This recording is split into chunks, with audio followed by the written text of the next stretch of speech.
नमस्कार दोस्तों, स्वागत है आपका आज के मुख्य समाचार में, जिसमें सबसे पहली और बड़ी खबर में आपको बताएंगे कि फिर से एक बार मणिपुर घटना पर घिरी केंद्र की सरकार। सत्यपाल मलिक ने साधा निशाना, कहा घंटों तक मन की बात करने वाले पीएम जलते मणिपुर पर सिर्फ 36 सेकंड ही बोले। दूसरी खबर में जिक्र होगा कि मिहिर भोज की मूर्ति के अनावरण के बाद कैथल में तनाव, हरियाणा में बीजेपी के कई नेताओं का इस्तीफा।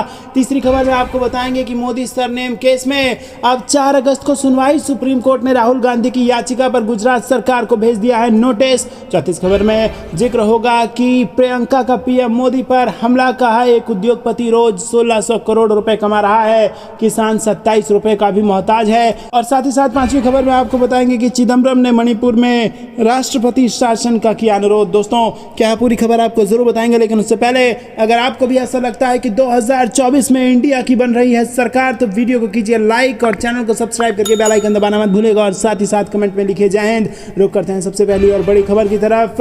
घंटों मन की बात करने वाले पीएम जलते मणिपुर पर सिर्फ 36 सेकंड बोले। सत्यपाल मलिक ने केंद्र पर साधा निशाना। जी हां दोस्तों, जम्मू कश्मीर के पूर्व राज्यपाल सत्यपाल मलिक अपने बयानों की वजह से आए दिन सुर्खियों में बने रहते हैं, और इस बार उन्होंने मणिपुर हिंसा के तहत जो तस्वीरें वायरल हो रही है, जिसने पूरे देश को गुस्से में डाल दिया है, महिलाओं की जो तस्वीरें वायरल हो रही है, उस घटना के सामने आने के बाद अपने बयानों को लेकर वो फिर चर्चा में आए हैं। दोस्तों, कभी प्रधानमंत्री नरेंद्र मोदी और कभी केंद्रीय गृह मंत्री अमित शाह के करीबी रहे सत्यपाल मलिक ने अपना ताजा बयान में पीएम मोदी को निशाने पर ले लिया है। उन्होंने कहा कि मन की बात सहित अन्य मुद्दों पर घंटों तक बोलने वाले पीएम मोदी मणिपुर में घटी अमानवीय और देश को शर्मसार करने वाली घटना को लेकर केवल 36 सेकंड ही बोले। कुछ सेकंड का उनका ये बयान सभी को चकित करने वाला है। मलिक ने मणिपुर हिंसा को लेकर ट्वीट करते हुए कहा कि हर महीने घंटों तक मन की बात करने वाले प्रधानमंत्री जलते मणिपुर पर मात्र 36 सेकंड बोले, ऐसा क्यों? दोस्तों, रुक करते हैं अगली ब्रेकिंग न्यूज की तरफ। मिहिर भोज की मूर्ति के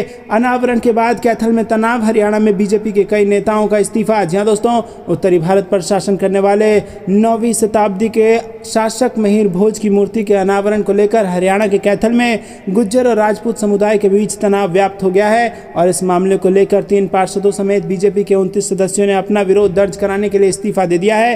दरअसल हरियाणा के शिक्षा मंत्री कंवरपाल गुर्जर प्रतिमा का अनावरण करने वाले थे और उनको राजपूत समुदाय से भारी विरोध का सामना करना पड़ा। इसके बाद सरकार ने विरोध को नियंत्रित करने के लिए भारी पुलिस तैनात की। इतना ही नहीं, प्रदर्शनकारियों को कैथल पहुंचने से रोकने के लिए पुलिस को गाड़ियों का रूट बदलना पड़ा। इसके बाद बीजेपी विधायक लीलाराम गुर्जर ने मिहिर भोज को गुज्जर शासक के रूप में चित्रित करने वाली प्रतिमा का अनावरण किया। रुक करते हैं अगली ब्रेकिंग न्यूज की तरफ। मोदी सरनेम केस में अब 4 अगस्त को सुनवाई। सुप्रीम कोर्ट ने राहुल गांधी की याचिका पर गुजरात सरकार को भेजा नोटिस। जी हां दोस्तों, सुप्रीम कोर्ट ने गुजरात हाईकोर्ट के आदेश को चुनौती देने वाली कांग्रेस नेता राहुल गांधी की याचिका पर गुजरात सरकार को नोटिस जारी किया है। कोर्ट ने 10 दिनों में जवाब देने के लिए भी कहा है, और इस मामले में अब 4 अगस्त को अगली सुनवाई होगी।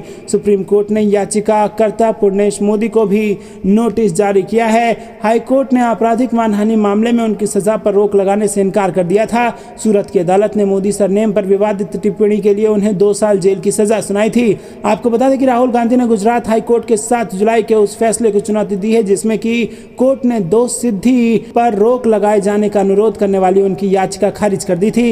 रुक करते हैं अगली ब्रेकिंग न्यूज की तरफ। प्रियंका गांधी का पीएम मोदी पर हमला, कहा एक उद्योगपति रोज 1600 करोड़ रुपए कमा रहा है, किसान 27 रुपए का भी मोहताज। जी हां दोस्तों, आपको बता दें कि कांग्रेस महासचिव प्रियंका गांधी ने ग्वालियर में आयोजित जन आक्रोश रैली को संबोधित किया। उन्होंने अपने भाषण की शुरुआत स्थानीय भाषा में की और उन्होंने कहा कि भारतीय राजनीति की लड़ाई सत्य की लड़ाई है। इस दौरान उन्होंने महंगाई, बेरोजगारी, घोटालों और पटवारी भर्ती में कथित धांधली का मुद्दा उठाया।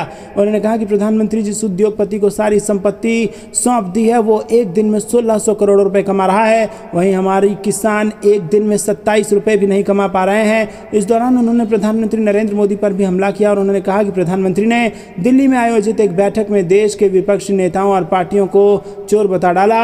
उन्होंने कहा कि देश के वरिष्ठ नेताओं का प्रधानमंत्री ने अपमान किया। उन्होंने कहा कि मणिपुर पिछले कई महीनों से जल रहा है, लेकिन प्रधानमंत्री जी चुप रहे। वो 77 दिन तक चुप बैठे रहे और जब बोले तो उसमें भी राजनीति कर दी। प्रियंका गांधी ने कहा कि मैं अपने भाषण में 10 मिनट पीएम की आलोचना कर सकती हूं, मैं 10 मिनट शिवराज जी की आलोचना कर सकती हूं, 10 मिनट सिंधिया पर बोल सकती हूं, लेकिन मैं यहां आपकी समस्याओं की बात करने आई हूं, मैं महंगाई की बात करने आई हूं। और उन्होंने कहा कि आज जीवन पर बोझ बन गई है महंगाई। उन्होंने कहा कि महंगाई का बोझ महिलाएं उठा रही हैं और ऐसे समय में मैं लोगों की आलोचना करना उचित नहीं लगता। रुक करते हैं अगली ब्रेकिंग न्यूज न्यूज की तरफ चिदम्बरम ने मणिपुर में राष्ट्रपति शासन का कर दिया अनुरोध। जी हां दोस्तों, आपको बता दें कि कांग्रेस नेता पी चिदम्बरम ने शुक्रवार को भाजपा गठबंधन के नेतृत्व वाली मणिपुर सरकार पर हमला बोला और कहा कि राज्य में राष्ट्रपति शासन वांछनीय है और हिंसा को रोकने के लिए मैती और कुकी समुदायों को सक्षम करने के लिए एक तटस्थ प्रशासन का आग्रह किया।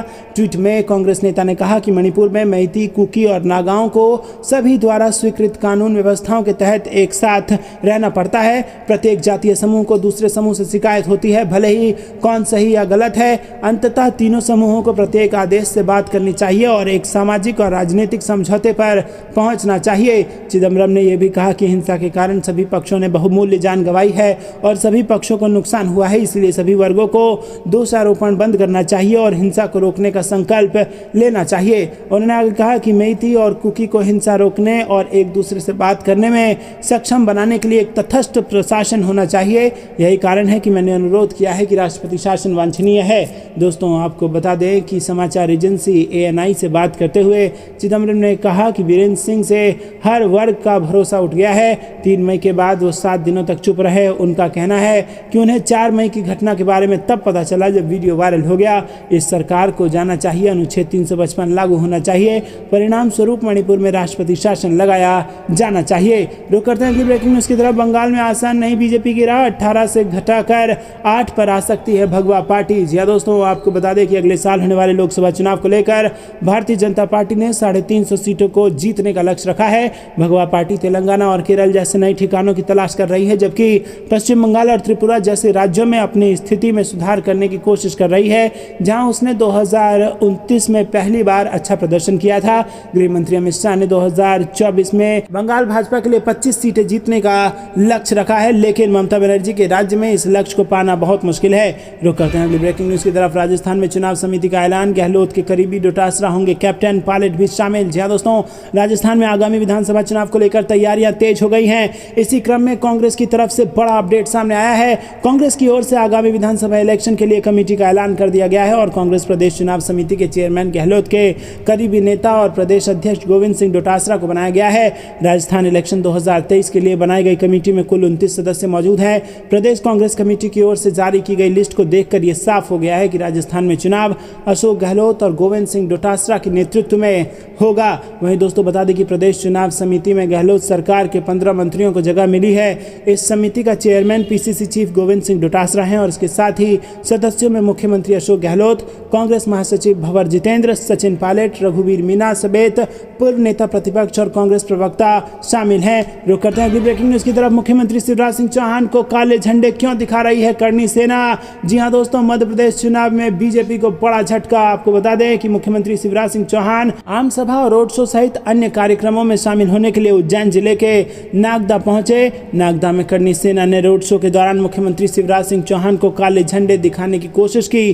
करनी सेना के जिला अध्यक्ष शैलेंद्र सिंह ने बताया कि मुख्यमंत्री शिवराज सिंह चौहान जहां भी जा रहे हैं वहां करनी सेना उन्हें काले झंडे दिखा रही है।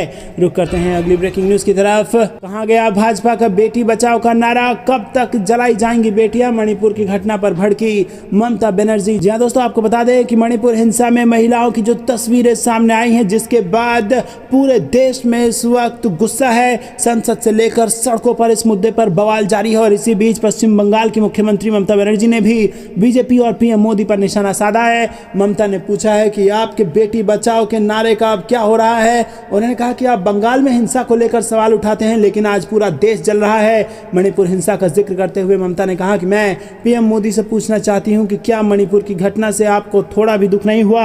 आप पश्चिम बंगाल पर उंगली उठाते हैं, लेकिन क्या आपको बहनों और माताओं से प्यार नहीं है? कब तक बेटियां जलाई जाएंगी? दलित अल्पसंख्यक मारे जाएंगे, लोग मारे जाएंगे, हम मणिपुर नहीं छोड़ेंगे। उत्तर पूर्वी बहनें हमारी बहनें हैं। तो दोस्तों, यहाँ पर ममता बनर्जी ने भी ले लिया है आड़े हाथों और जबरदस्त यहाँ पर हमलावर नजर आ रही है ममता बनर्जी केंद्र की मोदी सरकार पर। रुक करते हैं अगली ब्रेकिंग न्यूज की तरफ। इंडिया गठबंधन का अहम फैसला, अगले हफ्ते मणिपुर जाएंगे विपक्षी दलों के नेता। जी हाँ दोस्तों, मणिपुर में हिंसा के बीच बुधवार को 2 महिलाओं से बर्बरता का एक वीडियो वायरल हो गया। इस वीडियो ने कई तरह के सवाल खड़े कर दिए हैं और विपक्ष सरकार पर हमलावर है। इसी बीच सूत्रों ने बताया कि विपक्षी गठबंधन इंडिया के नेता अगले सप्ताह के अंत में मणिपुर जा सकते हैं। सोमवार सुबह संसद में विपक्षी दलों की बैठक में तारीख पर आखिरी फैसला लिया जा सकता है। पश्चिम बंगाल की मुख्यमंत्री ममता बनर्जी भी मणिपुर जाने का संकेत दे चुकी हैं और तृणमूल कांग्रेस की चीफ बनर्जी ने गुरुवार को बताया था कि वो राज्य का दौरा करने को लेकर अन्य राज्यों के मुख्यमंत्रियों के साथ बातचीत कर रही है। दोस्तों,